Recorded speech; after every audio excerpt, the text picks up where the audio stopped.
more than 120 Swiss francs per person and per year. As for Geneva, a very beautiful city, but a very small one indeed. Only 200,000 people living in the city center alone.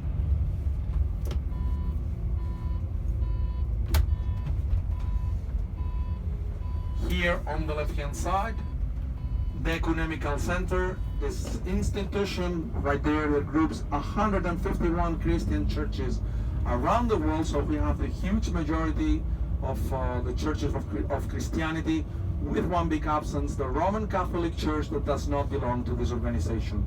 On the right hand side here you see a farm for the for the well-being of horses, some of them in the last stages of their life. And here we have again in the heart of the international district the contrast of international Geneva with traditional Geneva. On the left hand side, coming up, the International School of Geneva, the oldest international school in the world, dating from 1924, and originally intended for the children of the international workers. This is one of the 3 campuses they have, with over 90% of its programs in English, and it's possible to attend from kindergarten up to graduate level. After that, the UNESCO building, one of the main institutions of the United Nations, the lower building with the red windows, and next to it, the following building a little bit higher with the red windows, that's the International Migrations Organization, which is the institution that regulates organized migrations between countries. Just in front of us, the building that we have, one of the main institutions of the United Nations, the World Health Organization, with the mission to establish public health standards around the world and to fight epidemics and diseases. This building was designed by Jan Schumi, and for those of you that have been in Vevey and have seen the world headquarters of Nestlé, it's the very same architect, and it's typical from his architecture. The concrete pillars that you can see at ground level in the other building, in the building of Nestlé, they allow us to see through the building, and it's possible to see the lake from the other side.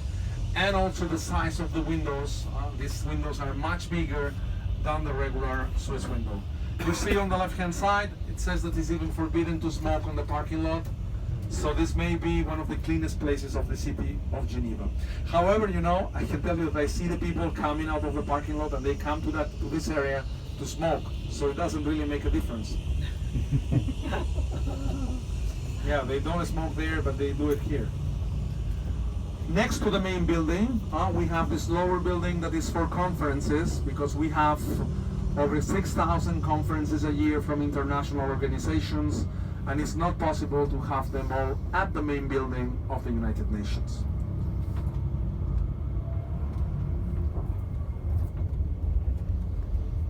On the right hand side now, you're going to see the biggest building from international organizations. This is the International Labour Organization, one of the oldest institutions, because actually was created in 1919, so in times of the League of Nations after World War I, the institution that was created prior to the UN.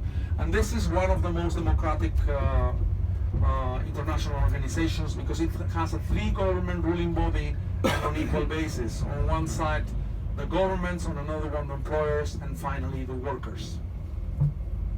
And with the mission to establish acceptable working conditions around the world. Again, here you see we are in the heart of the international district, but again we have here the contrast between nature and international Geneva, and indeed Geneva is very green. We have few permanent missions here in the heart of the international district, especially because of security reasons. We saw the one of Kuwait, we saw the one of South Korea, the one of Canada, and now on the right hand side we're going to see one of the biggest and one of the most important, because of the country it is, the permanent mission of the Russian Federation right here. And to tell you as a curiosity, during Soviet times the workers were not allowed to leave the building. So inside they had everything they needed to survive without any contact from the outside. And there was even a supermarket, a school, and even a small hospital. So again, we're going to be turning left into the Peace Avenue. a little bit higher than, in a higher area than we were before. The Hotel School of Geneva, we have it in front. Hotel schools are really prestige in Switzerland, and normally the one of Lausanne almost ranks first in the world almost every year. It's possible to come here and to eat at the restaurant Geneva, the house that we have on the right hand side if you previously booked, and it's not bad at all really.